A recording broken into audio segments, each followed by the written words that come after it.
Bienvenue chez Reset Your Mind. Ça y est, c'est l'été. Et je crois que cette année n'a jamais été aussi éprouvante. Ralentir devient la prio pour beaucoup d'entre nous. Sur un transat ou derrière son écran, je crois que c'est le mot que j'ai le plus entendu ces dernières semaines. Envie de ralentir, de reprendre son souffle, de sentir ce moment où, le matin, le soleil chauffe un peu plus tôt sur la peau et où l'on se dit « Allez, cette année, je me pose ». Cependant, force est de constater que même lorsque l'on ralentit, certaines pensées, elles, ne prennent pas de vacances. Les « je devrais en faire plus », les « est-ce que je suis vraiment à ma place ?» ou encore les « pourquoi je suis encore fatiguée même lorsque je suis censée me reposer ?» Et tu sais quoi ? Si tu ressens ça, ce n'est pas parce que tu es faible, non. Ce n'est pas parce que tu n'es pas faite non plus pour ce rôle, non plus. C'est parce que tu es déjà un ou une warrior. Oui, tu l'es déjà. Tu l'as juste oublié, étouffé sous le quotidien, les responsabilités et les injonctions contradictoires de notre société. Parce que oui, tu sais porter des équipes. Oui, tu sais avancer même lorsque c'est flou. Et oui, tu sais tenir quand tout le monde se repose sur toi. Mais être une warrior, cela veut pas dire tout porter, tout le temps, sans jamais craquer. Cela veut dire savoir s'arrêter aussi. Savoir s'écouter, se recharger et choisir consciemment de reprendre le pouvoir. Cet été, je te propose d'écouter ou de réécouter les épisodes qui ont été le plus challengeants cette année, ceux pour lesquels il y a eu le plus de retours, de messages, comme « Merci, j'avais vraiment besoin d'entendre cela » ou encore « C'est fou, je n'avais jamais vu les choses sous cet angle, je me sens libérée ». Je te propose des rappels de qui tu es, de ce que tu mérites, du leader ou de la leader que tu es déjà, même lorsque tu doutes.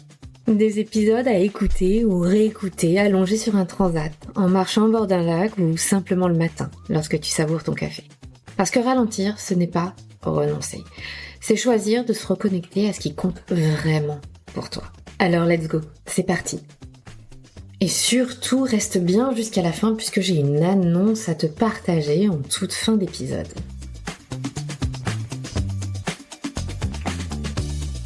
Cette semaine, parlons des peurs. Celles que nous ne montrons pas, mais qui s'installent en silence, jusqu'à devenir le moteur invisible de nos décisions, de nos silences, de nos compromis. Tu sais, ces peurs que tu rationalises avec des phrases comme « je dois assurer ». C'est pas le moment de prendre ce risque. Je n'ai pas le droit à l'erreur, pas à ce niveau-là, pas à ce niveau de poste. Si je dis ça, que vont-ils penser ? Et si je perds ce client, ce deal, cette crédibilité, que va-t-il se passer ? Alors tu continues à avancer. Tu tiens, tu encaisses. Mais à quel prix ? Et si je te disais que ces peurs, à force de s'installer, te coûtent bien plus cher que tu ne le crois ? Car elles s'installent en silence, à tel point que tu finis par les internaliser. À tel point que tu finis par les croire vraiment et les considérer comme la vérité, la norme, ta normalité à toi, ce qui te définit. Or, ces peurs, elles te font douter, même lorsque tu es compétente, experte ou expert dans ton poste. Elles ralentissent tes décisions, elles te font hésiter, alors que tu sais ce qu'il faudrait faire, mais que tu ne t'écoutes pas. Elles te font renoncer à certaines conversations aussi, à certains projets, simplement parce qu'au fond, tu anticipes le scénario du pire. Ces peurs, elles te coupent de ta lucidité, de ton intuition de leader, de ta capacité à décider vite, bien et aligné. Et c'est pas seulement inconfortable, c'est ce qui alimente ton épuisement, ton stress chronique et ce sentiment de stagnation, même quand tout semble avancer à l'extérieur. Alors dans cet épisode, parlons de ces peurs qui te bloquent, qui te pénalisent, qui te tétanisent, de leur origine, de leur mécanique et surtout de comment reprendre la main dessus. Parce que non, ces peurs, elles ne disparaîtront pas. Mauvaise nouvelle. Mais tu peux cesser de les laisser diriger ton quotidien, tes décisions et tes actions. Et tu peux recommencer à prendre le lead, vraiment. Alors installe-toi, respire. Cet épisode pourrait bien te permettre de reprendre le pouvoir que tu as laissé filer dans les mains d'autres personnes. Et n'oublie pas, décider, c'est avancer, pas renoncer. Alors partage-moi, après l'écoute de cet épisode, ton commentaire, ton déclic, ce que ça a généré en toi. J'adore lire vos réactions à chaud et crois-moi, cela m'aide à ajuster justement le contenu à venir. Bonne écoute! Il y a quelques semaines, j'ai vu un arbre centenaire disparaître en moins d'une journée. Cet arbre, pourquoi je vous en parle? Parce que je le voyais, de la fenêtre de mon bureau régulièrement. Je l'observais, je me perdais en contemplation dans ses branches, ses feuilles, qui bruissaient pleines de verdure en été et branches totalement dénudées en hiver. Il y avait un petit côté poétique, un peu mélancolique parfois à observer cet arbre. Pourquoi cet arbre a-t-il été abattu? Une branche assez imposante était tombée suite à une mini tornade quelques jours au préalable. Et moins de 5 jours plus tard, il ne restait plus rien. Par peur qu'une autre branche tombe, par peur que des reproches soient faits à la commune d'une éventuelle mauvaise gestion, par peur d'un potentiel incident, par peur tout court. La décision a été prise de l'abattre entièrement. En moins d'une journée, une équipe de 5 à 6 hommes a rayé, oblitéré ce que 100 années avaient contribué à construire. Pourquoi je vous parle de cela? Parce que pour moi, c'est un exemple typique d'une décision drivée par la peur. Ce qui a drivé cette décision, ça n'était pas de poursuivre, d'avancer, de s'adapter à la situation, mais bien de se prémunir de tout risque potentiel, hypothétique. Ça m'amène à ce qui se passe pour nous au quotidien. Nous sommes surexposés perpétuellement à des informations angoissantes, anxiogènes. Et les médias d'ailleurs l'ont très bien compris puisqu'ils jouent sur ce tableau continuellement. Remémorez-vous les derniers titres qui vous ont interpellé dans la presse, que ce soit digital, papier ou réseaux sociaux, tous plus angoissants les uns que les autres. Or, cela laisse des traces en nous. Notre cerveau emmagasine ces informations et des réactions biochimiques se passent en nous, la plupart du temps de manière inconsciente, nous mettant sur le qui-vive en hypervigilance perpétuelle. Et il y a plusieurs conséquences à ces angoisses perpétuelles, à cette surexposition. Cette hypervigilance nous épuise. Elle nous met tout le temps, perpétuellement, sur le qui-vive, à anticiper tout ce qui pourrait mal se passer afin d'être prêt, pour ne pas subir. Cet environnement angoissant nous fait perdre aussi en lucidité, car il focus toute notre attention sur tout ce qui pourrait se passer de mal et nous ferme l'univers des possibles sur le côté de « mais qu'est-ce qui va bien se passer, in fine ?» Et enfin, ces peurs perpétuelles nous font douter, hésiter et perdre confiance en nous, en notre capacité à rebondir, à réagir. Pourquoi? Parce que notre cerveau reptilien a pour fonction première de nous protéger, nous maintenir en vie. Et face à ces potentiels dangers, il y a une perpétuelle analyse, anticipation de ce qui pourrait se produire. Alors, c'est génial, notre cerveau nous a menés jusqu'à aujourd'hui et notre survie. Chouette, mais nous avons aussi notre cerveau plus rationnel qui n'arrive pas à prendre sa place dans ces situations-là. Je vous donne un exemple au travail. Lorsque vous êtes dans un contexte difficile, que vous avez peur de déplaire à votre boss, de ne pas atteindre vos résultats, voire potentiellement de perdre votre job, votre cerveau va se concentrer sur tout ce qui pourrait mal se passer pour anticiper, pour ne pas tomber dedans. Et vous perdez votre capacité de jugement, de lucidité, de croire en vous et votre entourage, en vous et votre capacité à traverser cette situation. À cela, venez ajouter notre éducation depuis notre plus jeune âge à ne pas sortir du rang, à rester dans les clous pour correspondre aux attentes, avoir une bonne note, une bonne appréciation. En plus d'être programmé depuis tout petit ou toute petite dans ce moule, notre cerveau, lui, il adore ça. Parce que chaque retour positif extérieur, en plus de nous rassurer et de nous confirmer que nous avons notre place dans le groupe, dans la société, eh bien chaque commentaire provoque en nous un petit shoot de dopamine. Et ça, la dopamine, notre cerveau, il adore. Ça a des vertus, ça aide à tenir le coup. Temporairement, cela nous fait oublier même ces peurs. Après tout, les autres pensent comme nous, sont raccords avec nous. Donc, cela nous rassure. Mais les peurs disparaissent pas pour autant. Elles sont toujours présentes et reviennent encore plus vite. Savez-vous ce qu'ont en commun toutes les personnes inspirantes autour de vous, que ce soit vos leaders, vos managers, des personnalités publiques ou des membres de votre entourage proche ou familial? Elles dépassent leurs peurs. Oh, les peurs, elles sont toujours là, elles existent toujours, mais elles ne se laissent pas dominer, driver par ces peurs. Elles ne laissent pas leurs peurs, qui leur sont propres et différentes pour chacun d'entre nous, de décider à leur place. Elles les acceptent pour ce qu'elles sont, des potentialités. Les peurs sont des options. Alors c'est bien beau, mais si vous écoutez cet épisode, vous vous demandez certainement, Stéphanie, c'est bien beau, mais comment en sortir? Voici ce que je conseille régulièrement à mes coachés et ce que je m'applique aussi régulièrement moi-même. Tout d'abord, j'aimerais que vous vous posiez les questions suivantes. Croyez-vous vraiment qu'avoir peur et anticiper tous les scénarios catastrophes, possibles, inimaginables, empêcheront quoi que ce soit d'advenir? Croyez-vous qu'avoir peur vous aide à vous mettre en action pour atteindre vos objectifs? Et enfin, croyez-vous que le jugement des autres s'adoucira proportionnellement à l'augmentation de cette peur en vous? Prenez le temps de faire pause s'il le faut.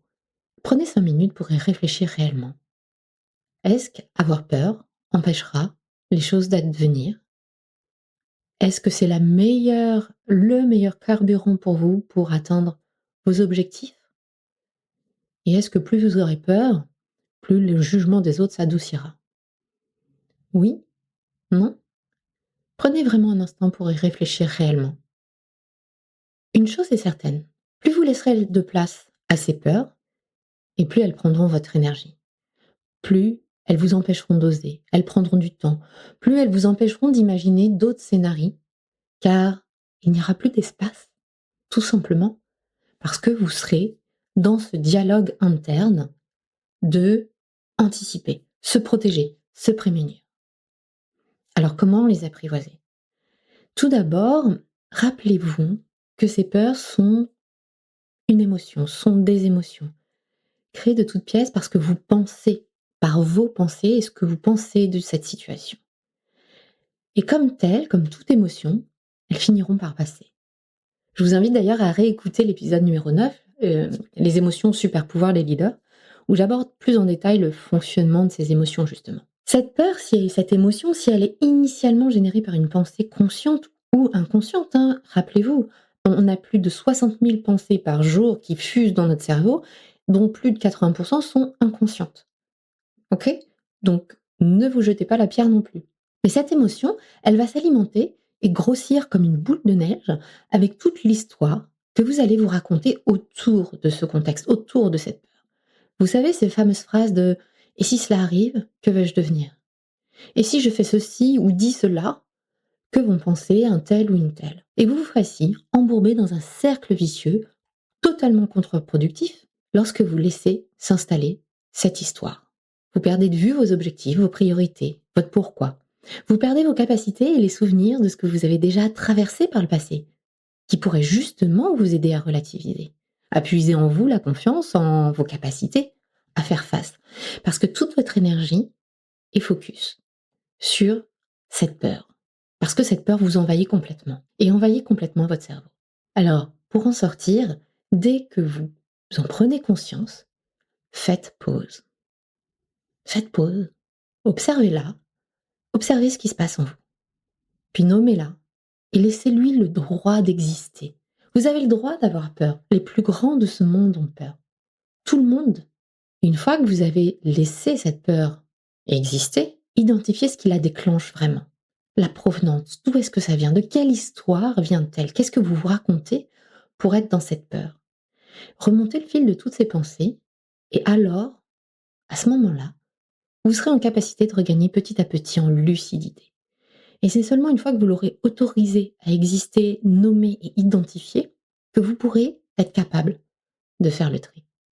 Vous pourrez alors décider de celle que vous voulez vraiment croire ou non. Quelle histoire vous avez envie de vraiment croire et de vous raconter? Posez-vous alors la question en quoi toutes ces pensées ont aussi leur contraire de vrai, en quoi ces pensées sont fausses, et vous verrez que leur contraire, leur opposé, sera tout à coup beaucoup plus accessible.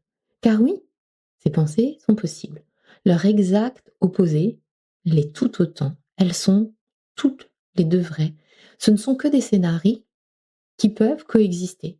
Ils ne sont pas encore arrivés. Donc l'un comme l'autre peuvent se produire.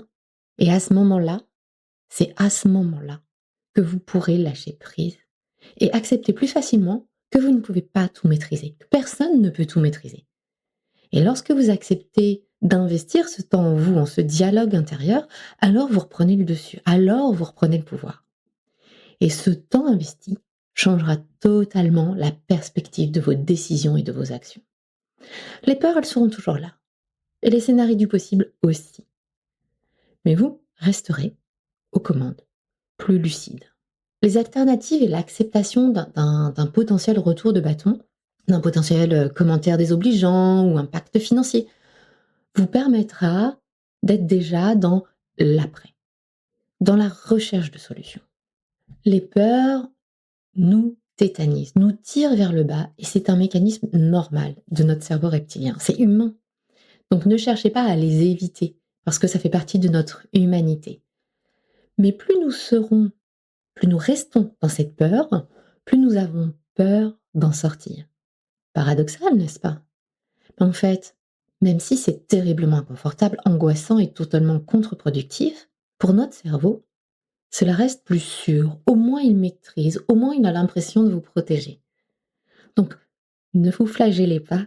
Avoir peur est normal, ça fait partie de notre humanité, de notre essence même de l'être humain. En revanche, ce qu'il est important, c'est d'apprivoiser ces peurs et de ne pas les laisser prendre le dessus, de ne pas les laisser être le seul et unique carburant de nos décisions. Alors faites place à ces peurs, mais ne les laissez pas driver vos décisions, ne les laissez pas vous envahir. Les laisser vous envahir, c'est la meilleure option pour voir justement tous ces scénarios du pire arriver. Revenez à vous, à vos expériences passées, ce que vous avez déjà traversé. Revenez à ces personnes qui vous inspirent. Et que se dirait-elle? Que vous dirait-elle à vous? Faites confiance à votre capacité, en votre capacité à gérer les situations, quelles qu'elles soient. Vous êtes tout à fait capable de traverser cet inconfort. Vous êtes en train d'apprendre. Avant de refermer cet épisode, j'ai une annonce pour toi. Si tu écoutes Reset Your Mind, ce n'est pas juste pour ajouter du bruit dans ta tête. C'est parce que tu sais qu'il existe un autre chemin. Un chemin où tu ne portes pas tout le temps, toute seule. Un chemin où tu n'as plus besoin de prouver continuellement, ni de te suradapter pour être reconnu. Un chemin où tu arrêtes de vivre en apnée dans ta propre vie. Peut-être que tu en as assez de courir après le temps, de n'avoir jamais assez de temps, de donner le change en permanence, d'être stressé à ne plus endormir la nuit, d'avoir cette petite voix qui te dit que tu n'en fais jamais assez et que tu n'es jamais assez à la hauteur. Et au fond, tu rêves de quoi? De lucidité dans tes décisions, de poser des limites sans culpabiliser, de retrouver ton énergie, ton alignement, ton impact, de te sentir à nouveau vivant ou vivante dans ta vie et dans ton business. Eh bien, c'est exactement ce que l'on fait dans le programme Signature by Reset Your Mind. Ce n'est pas une formation de plus, c'est un espace pour te retrouver, te réaligner et transformer ta posture de leader sans sacrifier ta santé, ni ton équilibre, ni tes valeurs. Du coaching de groupe et du coaching en individuel soutenu par un groupe et du contenu vidéo exclusif et intense pour vivre une véritable transformation. Le prochain groupe démarrera le 4 octobre et les candidatures sont ouvertes. Si tu sens que c'est le bon moment pour toi, que c'est maintenant que tu veux changer, pour préparer cette fin d'année et démarrer l'année 2026 autrement, plus aligné, plus en puissance. Le lien est dans les commentaires. Je t'invite à jeter un œil sans pression. Et si cela t'appelle, discutons-en. Tu peux prendre rendez-vous pour que je puisse répondre à toutes tes questions. Parce que oui, tu n'as pas été faite pour survivre au quotidien. Tu n'as pas été fait non plus pour la vivre en surface. Tu as été fait ou faite pour la vivre pleinement, à ta manière. Les places sont limitées, tu t'en doutes, car je choisis volontairement de travailler en petit comité. Mon objectif est que tu avances vraiment. Alors n'hésite pas, contacte-moi et discutons-en pour s'assurer que ça correspond à tes besoins. Merci 1000 fois d'avoir écouté cet épisode, j'espère qu'il vous a plu. Si vous avez 5 minutes, prenez-les pour noter ou commenter cet épisode. Grâce à vos avis, Reset Your Mind commence à être connu. Et j'avoue que j'ai très envie de voir jusqu'où nous pouvons aller ensemble. À très vite!